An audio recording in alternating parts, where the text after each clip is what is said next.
Punto 22. El mercado de cambio. Marx, en uno de sus numerosos apartes que atestiguan su eminente sentido histórico, observó en cierta ocasión que la definición de Benjamin Franklin del hombre como fabricante de útiles es tan característica de Yanquilandia, es decir, de la época moderna, como fue para la antigüedad, la definición del hombre como animal político.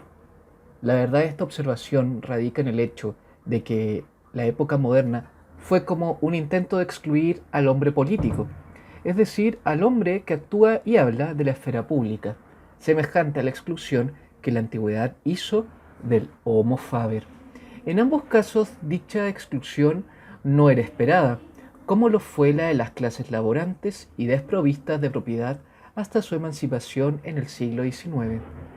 La época moderna sabía perfectamente que la esfera política no era siempre, ni requería serlo, una simple función de la sociedad, destinada a proteger la faceta social y productiva de la naturaleza humana mediante la administración del gobierno, pero consideraba charla ociosa y vanagloria todo lo que estuviera más allá del reforzamiento de la ley y el orden. La capacidad humana en la que basaba su pretensión de la natural e innata productividad de la sociedad era la incuestionable productividad del Homo faber. A la inversa, la antigüedad conocía muy bien tipos de comunidades humanas en las que ni el ciudadano de la polis ni la res pública como tales establecían y determinaban el contenido de la esfera pública, y en las que la vida para el pueblo en general, es decir, un demiurgo, un trabajador para el pueblo, a diferencia de un oiketes, laborante familiar y por lo tanto esclavo. El rasgo característico de estas comunidades no políticas era que su plaza pública, el ágora, no era un lugar de reunión de los ciudadanos, sino una plaza de mercado donde los artesanos exhibían y cambiaban sus productos. Más aún, la ambición, siempre frustrada de todos los tiranos griegos, consistía en desalentar la preocupación por los asuntos públicos, el tiempo que pasaban los ciudadanos en improductivos agoreuein y politeu estai,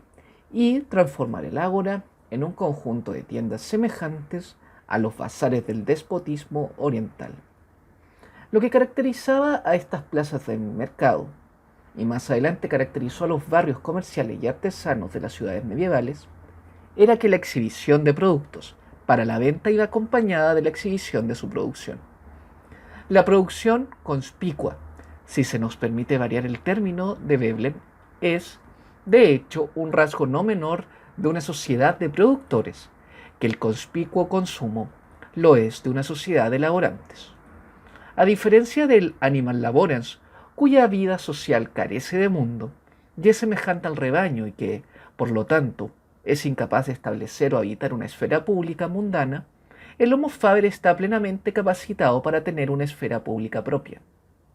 aunque no sea esfera política, propiamente hablando. Su esfera pública es el mercado de cambio, donde puede mostrar los productos de sus manos y recibir la estima que se le debe. Esta tendencia se relaciona estrechamente y es probable que no esté menos enraizada que la propensión de permuta, trueque e intercambio de una cosa por otra que, según Adam Smith, diferencia al hombre del animal. La cuestión es que el Homo faber, constructor del mundo y productor de cosas, solo encuentra su propia relación con otras personas mediante el intercambio de productos, ya que estos productos siempre se han producido en aislamiento. Lo privado, que la primera época moderna exigía como el supremo derecho de todo miembro de la sociedad, fue la garantía del aislamiento sin el que no puede realizarse ningún trabajo. No fueron los observadores y espectadores de las plazas de mercado medievales donde el artesano en su aislamiento estaba expuesto a la luz pública, sino solo el auge de la esfera social en la que los demás no se contentan con contemplar, juzgar y admirar, sino que desean que se les admita en la compañía del artesano y participar como iguales en el proceso del trabajo. Lo que amenazó el espléndido aislamiento del trabajador y socavó finalmente las mismas nociones de competencia y excelencia. Este aislamiento es la necesaria condición de vida de toda maestría, que consiste en estar sola con la idea, con la imagen mental de la cosa que va a hacer. Dicha maestría, a diferencia de las formas políticas de dominio, es primordialmente un poder sobre las cosas y materiales y no sobre las personas. De hecho, estas son secundarias a la actitud del artesanado, y las palabras trabajador y maestro, ouvrier y maître, se usaron originalmente como sinónimos. La única compañía que surge directamente del artesanado es la necesidad que el maestro tiene de ayudantes o el deseo de éste de adiestrar a otros en su oficio. Pero la discusión entre su habilidad y la inhabilidad de los aprendices es temporal, al igual que la distinción entre adultos y niños. Apenas puede haber algo más extraño, incluso destructivo para el artesanado, que el trabajo en equipo, que realmente no es más que una variedad de la división de la labor y presupone la descomposición de las operaciones en sus simples movimientos constitutivos. El equipo multicéfalo, sujeto de toda producción, realizada según el principio de la división de la labor, posee la misma contigüidad que las partes que forman el todo, y cualquier intento de aislarlo de alguna de sus partes sería fatal para la producción. Pero el maestro y el trabajador no solo carecen de esta contigüidad mientras se entregan activamente a la producción. Las formas específicamente políticas de estar junto a otro, de actuar de acuerdo y hablar entre sí, están por completo al margen de su productividad. Solo cuando acaba su producto, el maestro puede abandonar su aislamiento. Históricamente, la última esfera pública, el último lugar de reunión relacionado al menos con la actividad del Homo faber, es el mercado de cambio en el que exhibe sus productos. La sociedad comercial, característica de las primeras etapas de la época moderna o del comienzo del capitalismo, surgió de esta conspicua producción, con su concomitante apetito de universales posibilidades de trueque y permuta, y su fin llegó con el auge de la labor y de la sociedad laboral que reemplazó a la conspicua producción y su orgullo por el conspicuo consumo y su concomitante vanidad. Claro está que las personas que se reunían en el mercado de cambio ya no eran los propios fabricantes, y no se congregaban en calidad de personas, sino como dueños de artículos de primera necesidad y valores de cambio, tal como señaló repetidamente Marx.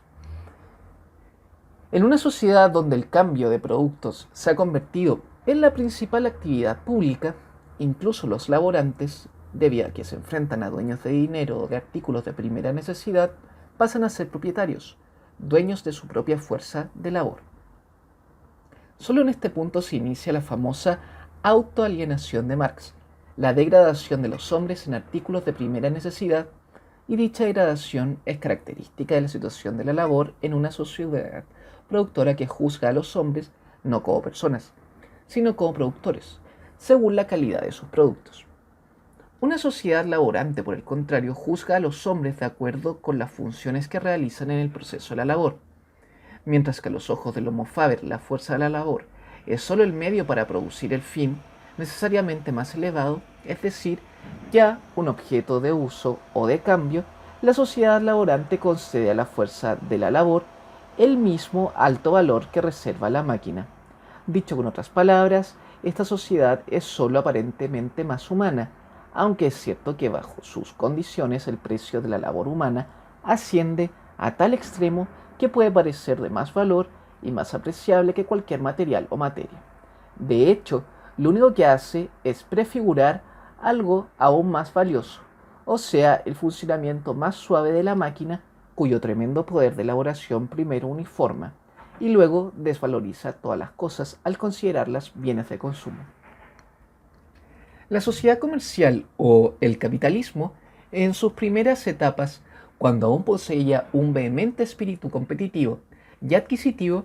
sigue regida por los modelos del Homo faber. Cuando éste sale de su aislamiento, aparece como mercader y comerciante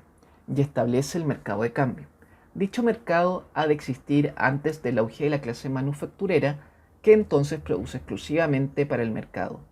Esto es, produce objetos de cambio en vez de cosas de uso. En este proceso, que va desde el artesanado aislado hasta la fabricación para el mercado de cambio,